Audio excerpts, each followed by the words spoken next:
In 1906, a doctor named Joseph Seiler was touring a psychiatric ward in South Carolina when he noticed something that unsettled him.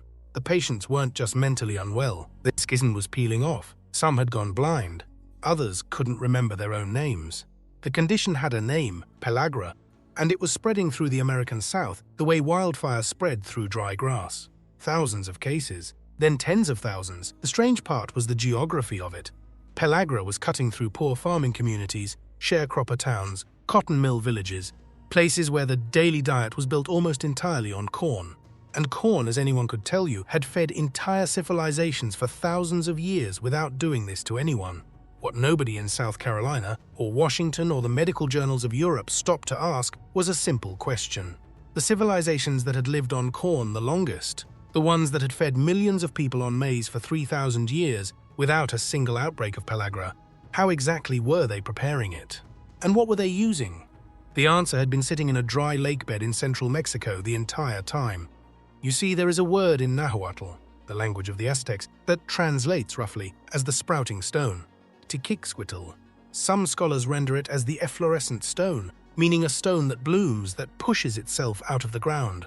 The Spanish eventually corrupted the word to Tequesquite, and that is the name it still carries today in the markets of central Mexico, sold in small grey lumps that look, at first glance, like a piece of rough salt, which is approximately what it is. Except that description misses almost everything important about it. Tequesquite is not mined, it is not processed, it crystallizes. During the dry season, as the water level of Lake Texcoco fell, the great brackish lake at the heart of the Valley of Mexico, the lake the Aztecs built their civilization around, the mineral-saturated water would retreat and evaporate, leaving behind a sediment crust along the shoreline and in shallow pools. In the deeper recessions, the finest grades formed. The Aztecs called these espumillo and confitillo, the foam grade and the confection grade, both considered superior.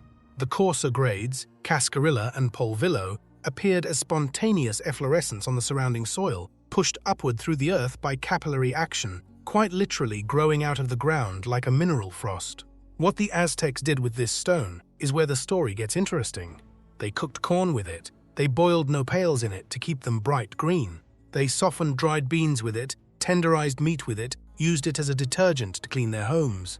They ground it with tomatillo shells, 10 shells boiled with a single stone in 1 cup of water, strained, cooled, and added the liquid to corn dough to make tamales rise and turn spongy. They used it to fix cobalt blue and burnt orange pigments onto pottery. They applied it mixed with agave to open wounds.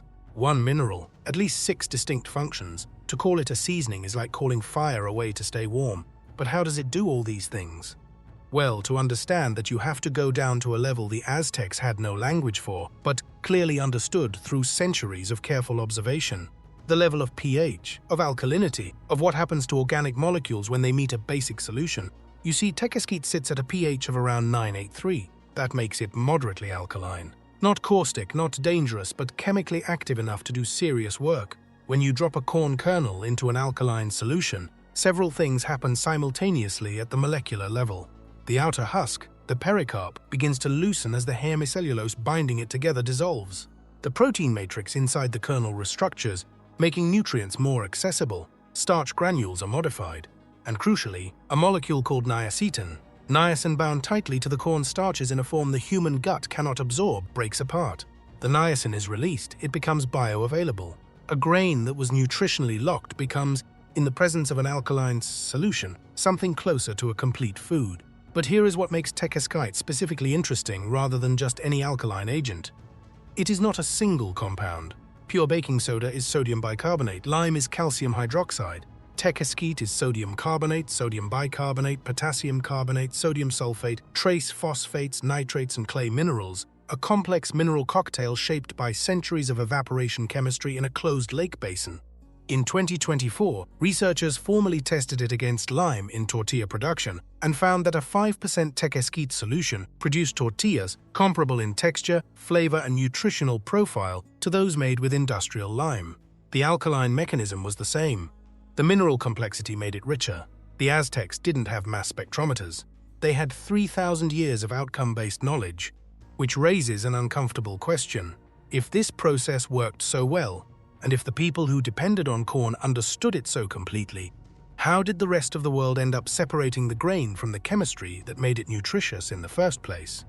You see, when Hernán Cortés arrived in the Valley of Mexico in 1519, he found a city larger than any in Europe at the time, sitting on an island in the middle of a lake, fed by a food system of staggering sophistication.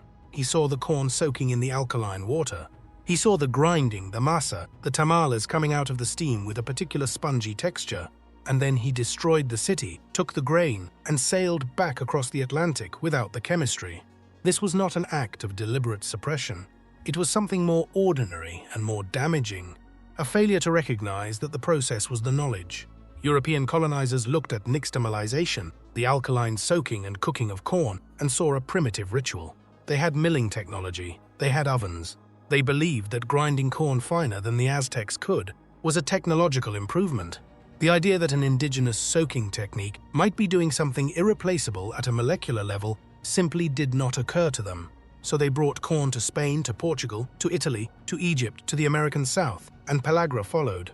By the 1850s, in the peasant farming regions of northern Italy, Pellagra had become so common and so clearly tied to the landlord class's insistence on corn monocultures that the peasants had their own name for it. They called it malattia del padrone, the illness of the landlord. Not because the landlords got sick, but because the landlords were the ones who had replaced their tenants' varied diet with cheap corn. The disease was a social arrangement made visible on the human body, and still for another 50 years, European and American medicine would look for a germ. The disease kept spreading, but the search for its cause was about to collide with a doctor willing to test the prevailing theory to destruction. In 1915, a doctor named Joseph Goldberger arrived at the Rankin prison farm in Mississippi with a theory that the entire medical establishment thought was wrong. Goldberger believed pellagra was not an infectious disease. He believed it was caused by diet, specifically by eating too much corn and not enough of something else. He didn't know what yet, but he was certain the deficiency was nutritional. To prove it, he ran an experiment that would be considered ethically impossible today. He took 11 healthy prison inmates, fed them a diet of corn, sweet potatoes, and cabbage for 6 months, and watched as they developed pellagra one by one. The reaction from Southern physicians was fury. A dietary cause implied that poor Southerners were malnourished, and that the economic and social structures keeping them in poverty were making them sick.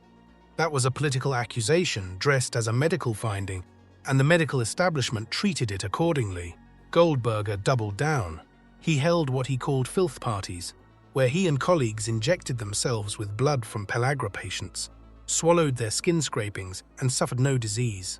Pellagra was not contagious. It was a condition of deprivation. Goldberger died in 1929, still fighting for his theory. 8 years later, in 1937, biochemist Conrad Elvegem at the University of Wisconsin identified the missing nutrient as niacin, vitamin B3.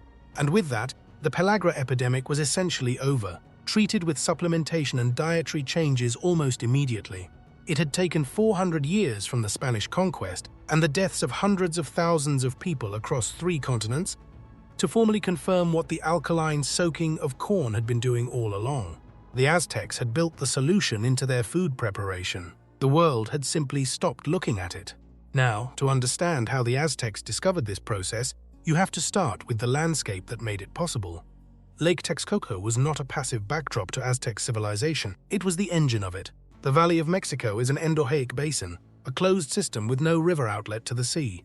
Every mineral that washed into that valley from the surrounding mountains over thousands of years had nowhere to go. It accumulated, it concentrated. The lake became one of the most chemically rich bodies of water in Mesoamerica, its brackish water heavy with sodium carbonate and bicarbonates, the precise compounds that made Tequesquite so effective. The lake didn't just supply the mineral. The lake was, in a geological sense, manufacturing it. The Aztecs understood this at a practical level, with a sophistication that modern hydraulic engineers have only recently begun to appreciate. They built the dike of Nezahualcoyotl, a 10-mile earthwork structure that divided Lake Texcoco into 2 compartments with different salinity levels. The western section, nearest the city, was kept relatively fresh for drinking and farming. The eastern section was left saline, a managed reservoir for the mineral harvest. They built 9,000 hectares of chinampas, artificial agricultural islands threaded through the lake that took advantage of the mineral-rich lakebed sediment as a growing medium. The entire food system was a loop. The lake chemistry fed the soil, The soil grew the corn. The Tequesquite from the lake's recession unlocked the corn's nutrition. The Spanish arrived and looked at this system and saw a flood problem. The dikes were not maintained after Cortés destroyed the city in 1521. Mexico City flooded catastrophically in 1629. In response, the colonial government began a centuries-long engineering project to drain the basin. Canal by canal, tunnel by tunnel, the lake was reduced.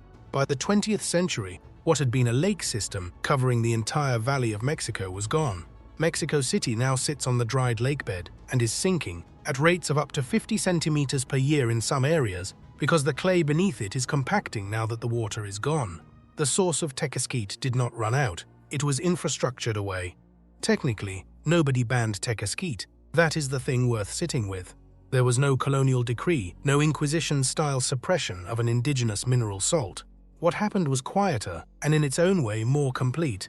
The industrial era arrived in Mexico in the late 19th and early 20th centuries, and it brought with it a set of products that could each perform one of Tequesquite's functions more cheaply and more consistently at scale.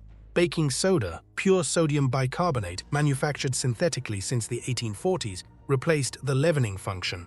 Industrial lime, calcium hydroxide, produced cheaply through limestone kilns, replaced the nixtamalization function and became the standard for commercial tortilla and masa production. Synthetic nitrogen fertilizers, arriving in force after the Haber-Bosch process was commercialized in the 1910s, replaced whatever soil conditioning role the mineral had played in traditional agriculture. Refined table salt replaced the seasoning function. Each industrial substitute was cleaner, cheaper, and consistent. They delivered their single function reliably, at volume, anywhere in the world. The problem was that Tequesquite had never been doing one thing. It had been doing 6 things simultaneously because its mineral profile, that complex mixture of carbonates, bicarbonates, potassium, sulfates, and trace clays, was itself a product of thousands of years of lake chemistry. And that's it.